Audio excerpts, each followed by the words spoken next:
يا متابعين اسألكم بالله، خلونا نبعد شوية عن الحاجات التافهة والأغاني والترند والحاجات اللي ما لها طعمة ولا تنفعك لا بالدنيا ولا بالآخرة. خلونا نسمع صوت هذا الإنسان الجميل والإنسان الرائع والمبدع ما شاء الله تبارك الله. طبعا هذا شاف نزلت فيديو الواحد قال لي أنا نزل فيديو من فيديوهاتي سمع متابعينك، قلت له ابشر بعزك معاك محتوى أقسم بالله ما شاء الله تبارك الله. وأحط لكم مقطع من مقاطعه الجميلة، اسمع آيات الله سبحانه وتعالى وأريح سمعك. والسلام عليكم ورحمة الله وبركاته.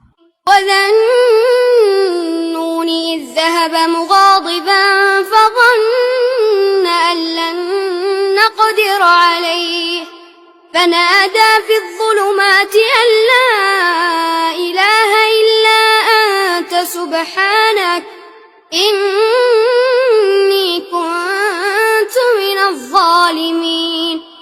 فاستجبنا له ونجيناه من الغم وكذلك ننجي المؤمنين. وزكريا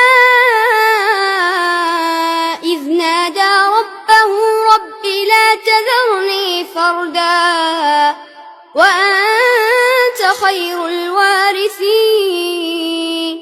فاستجبنا له ووهبنا له يحيى وأصلحنا له زوجه إنهم كانوا يسارعون في الخيرات ويدعوننا رغبا ورهبا وكانوا لنا خاشعين.